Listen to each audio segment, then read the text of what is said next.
Uygurlara yönelik politikaları nedeniyle tüm dünyadan tepki toplayan Çin yönetimi insan hakları ihlallerini yalanlayan videolar yayınlıyor. Videolarda iddiaları Çin vatandaşı Uygurlar yalanlıyor. Associated Press haber ajansına ulaştırılan bazı bilgiler görüntülerdeki Uygurların baskı sonucu Çin yanlısı mesajlar verdiklerine işaret ediyor. Devlet televizyonlarında Çin Komünist Partisi'ni öven ve eski ABD Dışişleri Bakanı Mike Pompeo'nun Sincan'da Uygurlara soykırım yapıldığı yönündeki açıklamalarını kınayarak reddeden Uygurların onlarca videosu yayınlandı.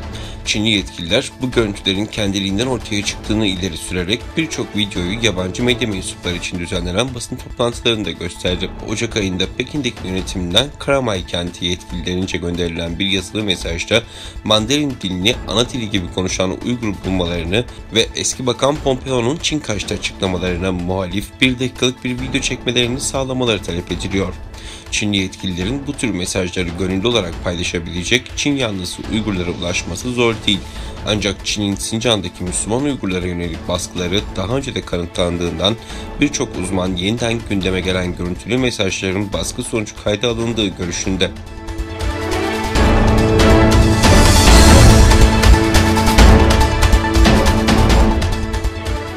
Çin'in Doğu Türkistan'daki Müslümanlara uyguladığı insanlık ayıbı ve zulümler tüm dünyadan tepki topluyor. Hollandalı 4 emeklilik fonu Çin'in Sincan Uygur özel bölgesindeki insan hakları ihlallerine bağlantılı olan Çinli şirketlerdeki yatırımlarını durdurduklarını açıkladı.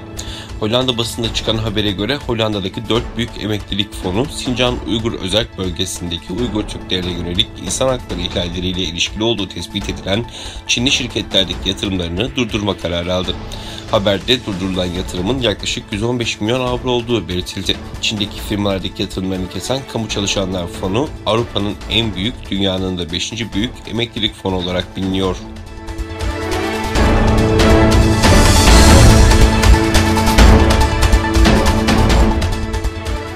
Çin, Avrupa Parlamentosu'nun iki taraf arasındaki ticaret anlaşmasını kurtarmak için Avrupa Birliği milletvekillerine karşı yaptırımların kaldırılmasının talebini geri çevirdi.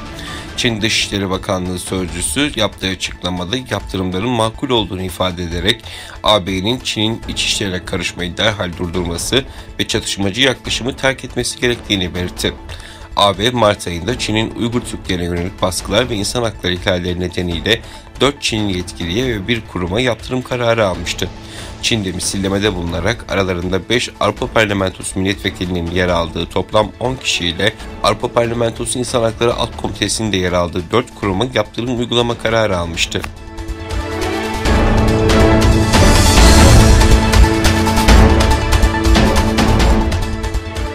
Çin'de bazı kamu çalışanlarının ve üstleri tarafından Tesla marka araçlarını güvenlik sebebiyle iş yerlerine park etmeme emrinin verildiği ileri sürüldü.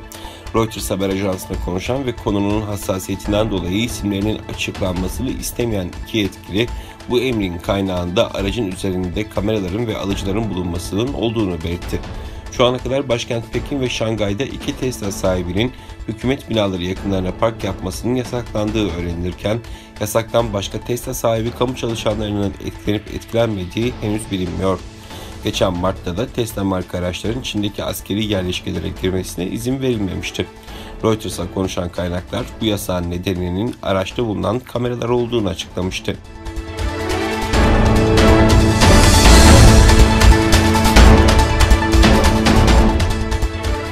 Çin'in Guangxi eyaletinde 4.7 büyüklüğünde deprem meydana geldi. Uluslararası Sismoloji Merkezlerinin ilk belirlemelerine göre Çin'deki depremin büyüklüğü 7.4 olarak kaydedildi. Öte yandan Çin'in güneybatısındaki Yunnan eyaletinde bulunan Dali kentinin Yangbigi özerk ili 1 saat içinde ard arda 3 kez sallanmıştı. Eyalette ard arda meydana gelen 4.2, 5.6 ve 6.4 büyüklüğündeki depremlerde bilanço netleşiyor. İlk belirlemelere göre depremde 2 kişi hayatını kaybederken 9 kişi de yaralandı.